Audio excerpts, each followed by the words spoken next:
All right, so welcome to this Coach's Corner. As I move into this Thursday, moving from morning into the afternoon, I spent a lot of time reflecting on this conversation this morning because it's really a deep one.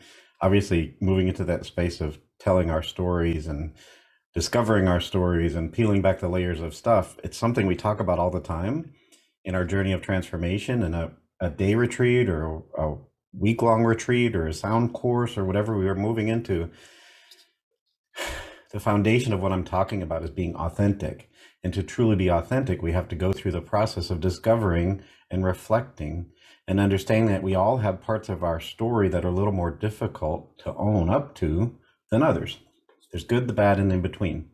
But we're all humans, and when we recognize that we're wired or trained maybe to avoid pain, it's a natural thing. We don't want to live in a space of pain.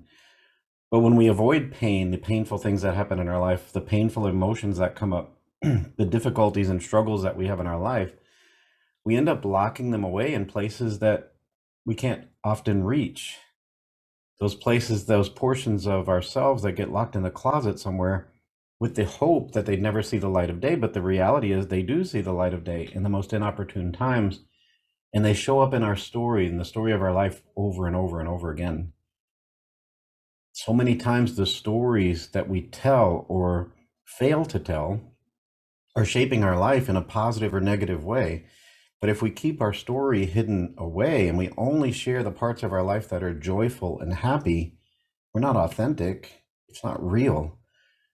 We're not being authentic. We're only telling a part of the story. And in this day and age, in this time, when we're so attached to what we see on the social media and the stuff that we see in the different places in media that only focus on the good and the joyful things, because most people don't post their sorrows and their struggles and their griefs. So you only see the good. So we tend to only chase after that good. And that's the only front that we're putting out. We're not being real in the fact that we all have struggles. We've all made mistakes. We've all had stumbles in our life. We all carry these times of darkness within ourselves. But again, we only tend to want to focus on the successes. But would those successes had happened if we didn't fail? Would we be the person that we are without all those struggles? Would our light be dimmer because we didn't accept the darkness? Because without the light, there'd be no darkness, or the other way around, right? So if we're only sharing half the story, aren't we sharing only a part of ourselves? What I've discovered and what I love to talk about is that there's something amazing when we start to open ourselves up and share the darkness by bringing it into the light. When we start talking about those difficult times, what we're starting to do is chip away at the shame that we've attached to those stories, the blame that we've been carrying around, the chip on the shoulders. When we decide to let those dark times be exposed in the light of our truth, something magical begins to happen. The dark story starts to lose its power because it's carrying so much power within ourselves in those deep hidden places, but they do have power over us. But when we sit with it and when we reflect on it and we ask the questions and we become curious about it, those shameful moments become lessons, those lessons that shape who we are. The other thing I've discovered working with my own transformation is how it helps me see things from a different perspective. To ask the question that I was afraid to ask, and I'm going to talk about that in a little bit, because I felt uncomfortable and I didn't want to make somebody else uncomfortable. But when I bring it to the light and you start asking those questions, again, the dark story loses some of that power, or it allows us to move into a place where we can start healing from that. The truth is, we can either own our story or let the story own us. And when our practice of mindfulness, we recognize that we are the creator of our lives, we have a choice on how we're going to move through this day. Am I going to let my story own me? Am I going to let the past really own who I am going to be tomorrow? But obviously, we can't go back and rewrite the past, right? But we can use those lessons of the past to influence the next chapter. I talk about it often. Who I am today is the result of who I have been. But who I'm going to be tomorrow is a result of who I am today. So if I accept all those lessons who have made me who I am, the good, the bad, and the in-between, then I recognize that I can use those lessons to guide me to a better future. Because we can move into that space where we deny the story that shaped who we are. We can deny all the stuff that happened. Everything that occurred in our life, we can let go of those chapters that we didn't like, but they're still there. We can't erase them, but we can start rewriting a different chapter. So when we start reflecting on our life, we have to make sure we're seeing it from the right perspective, from an honest, truthful lens. Because so many times we're looking at it through a shameful lens, or a blaming lens, or a fake lens, or a lens we're comparing our story to everybody else's story. So when we move into the space of mindfulness and we start reflecting and being curious, we should be curious about what the story is we're telling ourselves every day. What's the story I'm telling myself when I'm looking in the mirror about myself? How might the stories that I've told myself about myself be affecting the trajectory of my life? Is it coming from that place or that place? I'll be the first to admit now that I carried this chip on my shoulder, and it was huge, for over half my life, maybe 2/3 of my life. I was angry at a stepdad who never has and never will accept who I am. I was angry at my mom for moving me out of the home that I thought I was happy in when I was 6 years old into a home with this man who didn't like me or accept me. And I didn't understand it. At 6 years old, nobody shared with me the reasons why, and I took it as something wrong with me. And I carried this anger and resentment for most of my life. I recognized that that man was the first bully in my life, and I had to go home and live with him every single day. How many years did I spend in that space of resentment and anger and shame, walking in that darkness instead of the light? And the worst part about it is nobody knew it because I was putting on this facade. I walked through my life in a fake space, in that fake mode, and I denied the truth even to myself, as if this wasn't my life. But one day when I started to see that I was really in the wrong place in my life, I saw this quote by John Barth that said, "The story of your life is not your life, it's your story. The story of your life is not your life, it's your story. It's not a story of my life, it's the story that is my life. That I am the writer of my story, and it shapes how I view the world and my purpose. So what is the story I'm telling myself? Am I looking back from a place of shame? Am I looking back through that lens of blame or resentment or anger?"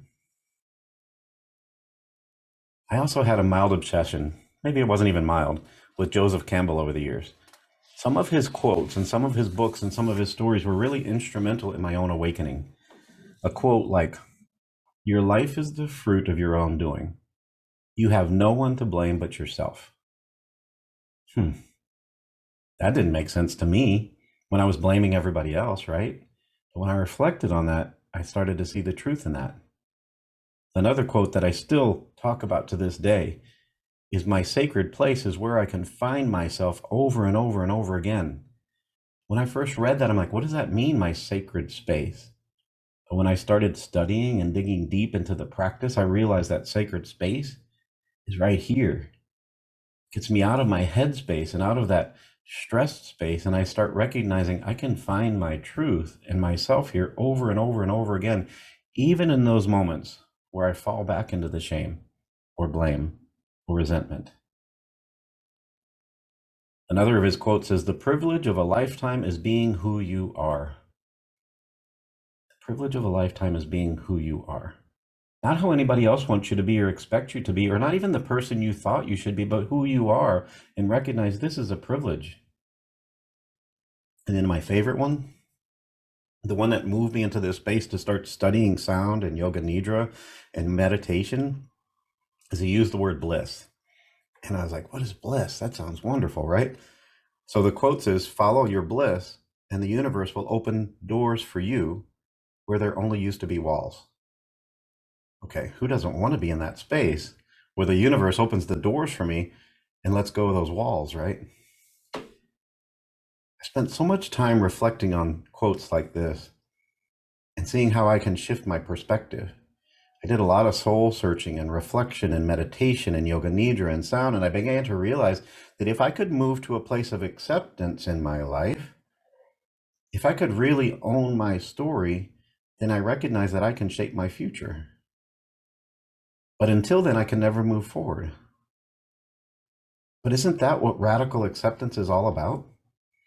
Radical acceptance says I need to accept the things I can't change.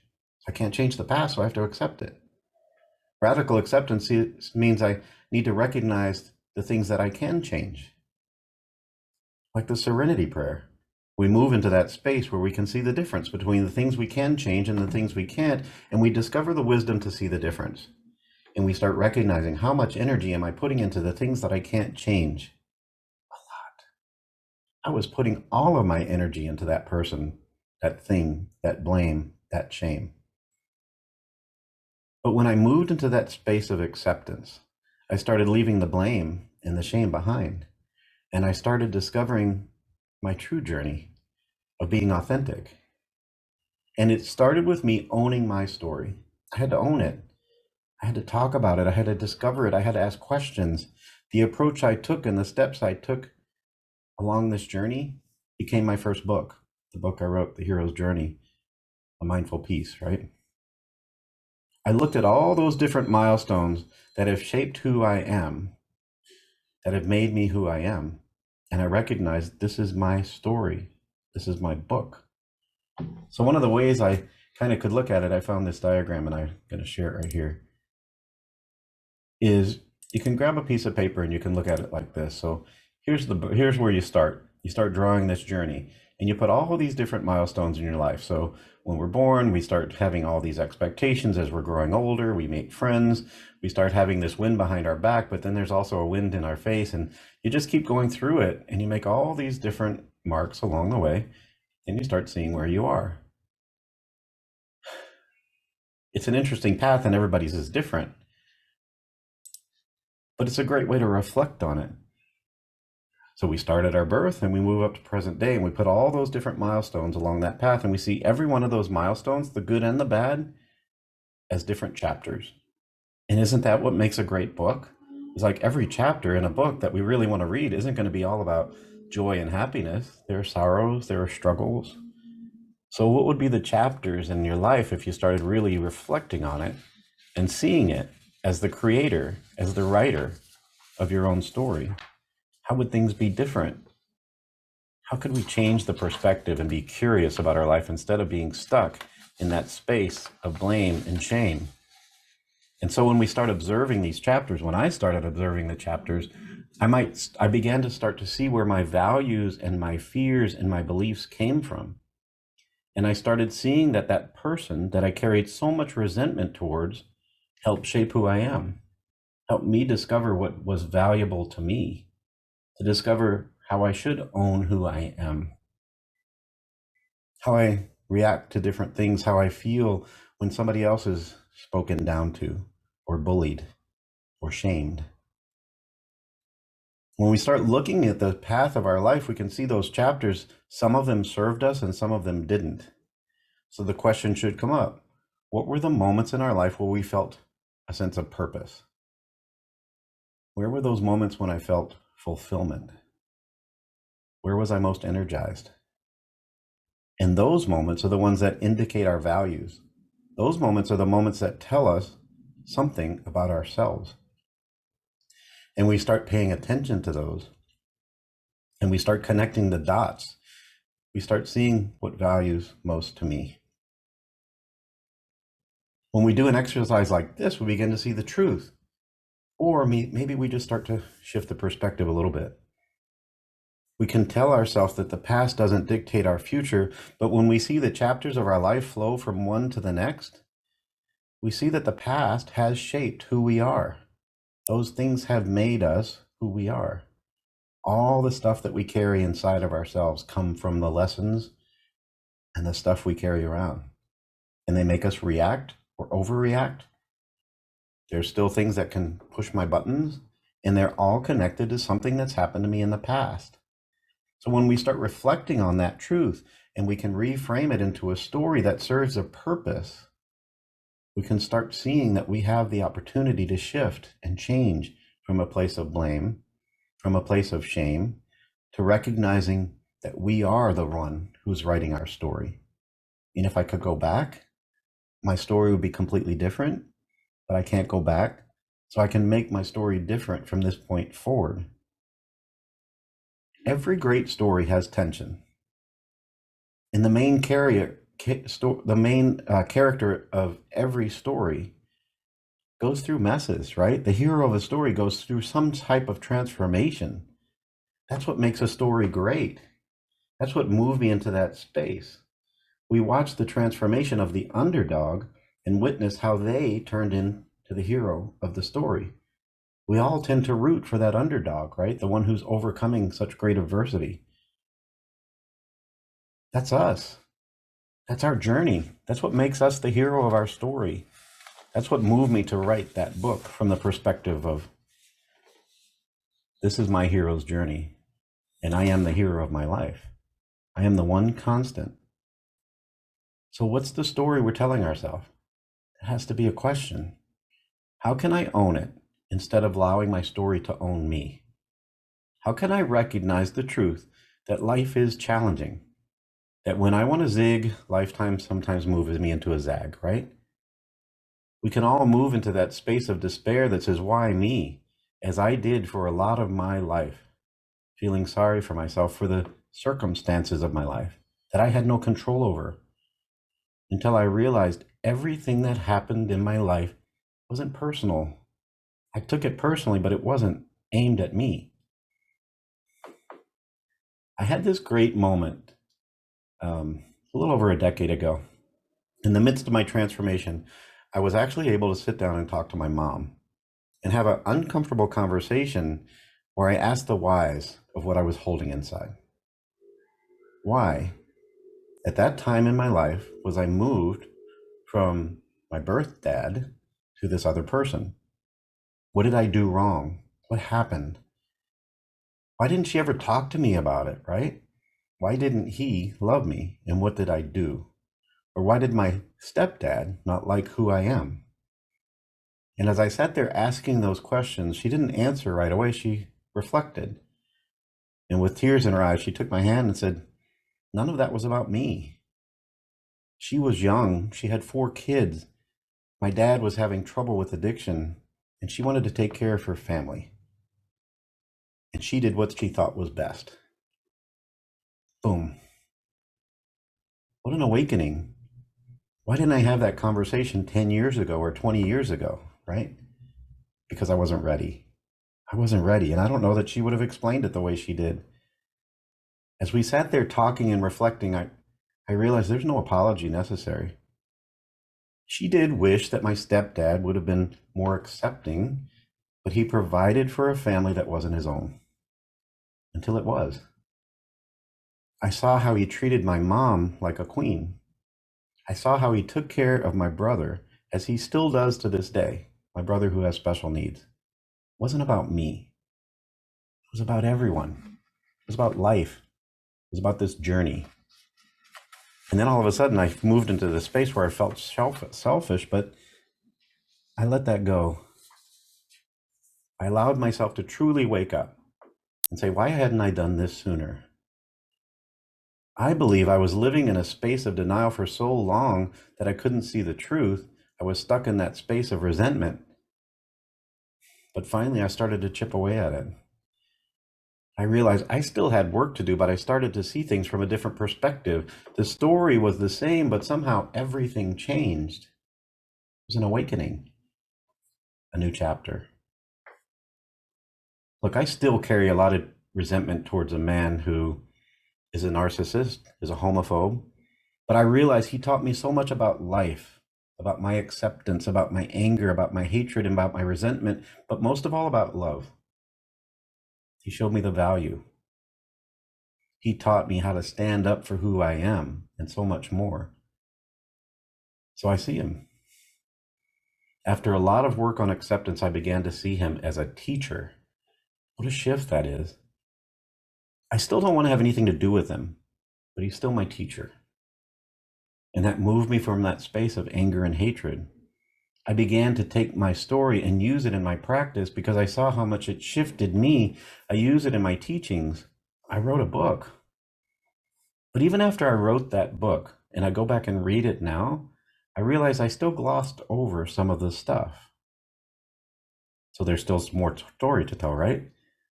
Like sharing my story publicly at first wasn't the easiest thing to do, but now I do it freely because I see how it works. When I was writing it, when I was reflecting on it, I procrastinated, I stared at blank screens, I put it down, I tore it up, I wrote it and rewrote it more times than I care to admit, but I finally got through it and I said, this is it. This is the one I want to release right now. And it's not the complete story, but it is what I'm ready to share. That told me from my heart that there was something there that I wanted to share. When we live in a society where everybody puts on their highlight reels, I wanted to show there's more to life than that. So much of my life I spent being in that space of only sharing the good times, only talking about the happiness. Finally, I wanted to share the truth. And what it did, more than any of those stories I was telling before, was it brought me into the light. It showed me the bliss. When I started sharing my story and bringing it into the light, pure magic started happening. All of a sudden, I'm walking my path. I started to heal. I'm not done healing, but I started to heal. When I started telling my story to others, it gave them permission to reflect and look inside, to even fail fantastically, which I did, to even move through that life and see things from a different perspective. What I found was the inspiration that comes when we start sharing our stories, the stories that I built so much shame around and blame around and all the other stuff. When I started moving into that space, I started seeing the light. One of my favorite writers, Brene Brown, says, when we deny our stories, they define us. When we own our stories, we get to write a brave new ending. So I had let mine define me for so long, but stepping into that full ownership of my story, suddenly I started feeling empowered. Now I own it. I don't own all the circumstances, but I own my responses to them. I'm writing a brave new ending. Look, since that time of discovery, I've built a business that's more aligned with my purpose. I've decided to redefine what success is from who I was before. It doesn't matter how many zeros I have on my spreadsheet. At the end of the day, I realize what matters is how many hearts get touched, how many lives are changed, how much creative fire flows, how much am I contributing to the light, how much am I helping people discover what bliss really is. So maybe as you're listening to this and you discover the path that you're on, it helps you find that story inside of you, that story that I know most of you are ready to share. Maybe today is the day that can help find a shift in perspective. Maybe instead of feeling shame around all the stuff that has happened in our life, we can own it as part of our truth. Now, the truth is we don't have to share it publicly unless you want to, because it does feel kind of nice. But just acknowledging all the things that are there, all the lessons, all the stories, all the hurt and all the pain, all the emotions, even the shame and the blame, but see it in the light instead of walking in the darkness, instead of hiding from it. For the sake of your own healing, let it come up. and then determine what you're going to do with it. One of the best things is to journal. I showed that diagram of the path of how we go through these different milestones in my life. That came from journaling. I didn't journal for a long time, but when I started going through my transformation, I started journaling and reflecting on those moments or those stories. And if I'd have a conversation with somebody who pushed my buttons from my past, I'd journal on it and recognize that that thing happened, and this is what I feel about it, right? The stories of our life should be authentic and real. The darkness and the light, the happiness and the sorrow, the calm and the pain. So, hope you get a little something out of this story and recognize that you have a story, and I'm looking forward to hearing it. That's what I got to say about that.